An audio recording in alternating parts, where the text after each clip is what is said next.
I wrote a piece uh, about called the Pink Mafia, about the sort of hidden power structure of closeted gay Republicans, which is something that Rick and I ran into A very lot. early on in our careers. Stuart, I was thinking about that. The second part of the story is just, I mean, this is a great history of a part of the Republican Party that it's so. I mean, I almost feel terrible for all these guys because they grew up. That was a period of time, y'all, where you couldn't get a security clearance if you were gay or openly gay. You couldn't be, you know, it was really hard for anybody to be out at that in that era. And man, I think it really fucks some of these people up. I mean, and it's just Yeah, it's tragic.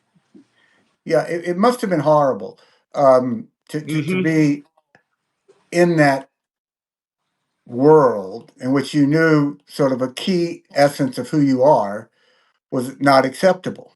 Correct. Correct. Um, and in this, so I wrote the first piece last week, and I wrote a follow up that came out yesterday evening. They focused a lot on a guy named Bob Bauman. Um, Bob Bauman was a little sort of pocket square of a guy. Always wore three-piece Right. suits, Very dapper. very dapper. Very dapper. He had worked on the Hill, like my old boss John Henson. They both come up on the Hill, both been pages. Mm-hmm. He got himself elected to Congress from the first congressional district of Maryland, which is mainly the Eastern Shore, little Sure. suburbs Yep. of Baltimore. And he set about to be the self-defined watchdog of the House. Now, you have to realize at this time it had been Democratic majority in the House since 1955. Mm-hmm. So Republicans really had no power. And Bauman would go to the floor of the House, and I described this taking from a New York Times article about it at the time. Uh, stand by the floor of the House by a microphone, and would basically do anything he could to annoy Democrats and slow the process down. And Take a it lesson, was, Democrats. in a way, it was, Democrats hated him for it, of course. Sure. I think a lot of Republicans really didn't like him for it because it was like a pain in the ass, and he was constantly demanding roll calls. Mm-hmm. Um, and he was in Congress for a couple of terms, and then he was arrested in a gay bar called the Chesapeake, uh, soliciting a 16-year-old male prostitute, it was so described. And that was in October before his reelection, October 3rd before his reelection, uh, a few weeks later, or for his reelection campaign a few weeks later. Um, and I talk about how John Henson, who had been my former boss, who had come out Yep. that summer with that, asked me to meet with Bob. And Rick, did you ever? You probably didn't ever. I don't think I ever ran into Bob. I don't think I ever knew Bob. Well, he was not just a congressman. He was founder of like one of these groups, some young American Conservative Union or Yeah, something. it was one of those. It was one of those things that essentially is now what CPAC is in a way, Yes. or Turning Point is more probably a better analogy. Mm-hmm. Um, and you know, God knows there's a through line of young conservative activist groups being founded and staffed by the gay guys that they are on their publicly facing side, especially in the 80s and 90s. We're like, we must stop the scourge of the homosexuals. Yeah, Okay.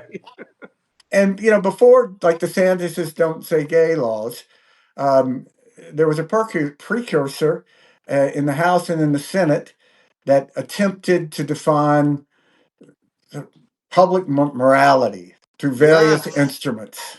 Mm-hmm. And Bauman was one of 19 sponsors of that. Um, and what is just perplexing to me, Rick, is why is it that this was sort of a Republican Party, I think, isolated. I don't know any cases of Democrats who were gay, and there were a lot of them, who went about the business of attacking gays. I No, they really weren't. And I think this is one of those rules, Stuart. And I want to hear what you think about this because, we kind of flippantly say it's always projection with Republicans. It's always projection. So, when they say, oh, all of our opponents on the Democratic side are pedophiles. Well, you look at these story after story after story after story, as our buddy Reed Galen always posts, not a drag queen when you see these Republicans arrested for this stuff over and over and over again. And I do think it really speaks to something that is this has gone on to continues on today inside the GOP, because a lot of these guys, folks online who are the bold, manly men protecting the virtue of American women and all that other crap, and we're fighting the trans athletes, they're gay. That so projection is just, I mean, I see this arc that you've drawn here, and we could carry it all the way into this week right now in the Trump White House. yes, I and mean, this is a world in which someone like Josh Hawley is writing a book on masculinity. I know. I It's mean, like you look at Josh Hawley and you're like, that man has soft hands. it's it's really I think it speaks to this larger truth that we've had to come to grips with about the party, that a lot of what we espoused as bedrock principles were just marketing slogans. Yeah. People, people, You said it best in your book title. It was all a lie. We were the party that believed we were going to stop communism and the Russian horde. And now, what are we doing? We're trying to force Ukraine to rebuild Putin's gas infrastructure that they've blown up in a war that Russia started.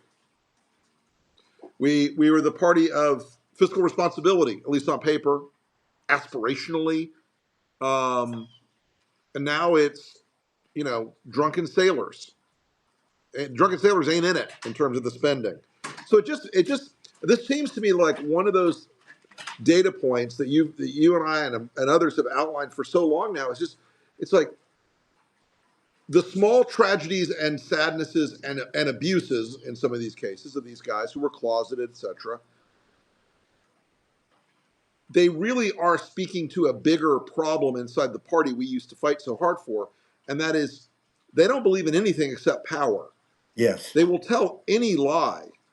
They will tell any lie. They will pretend of anything to hold power.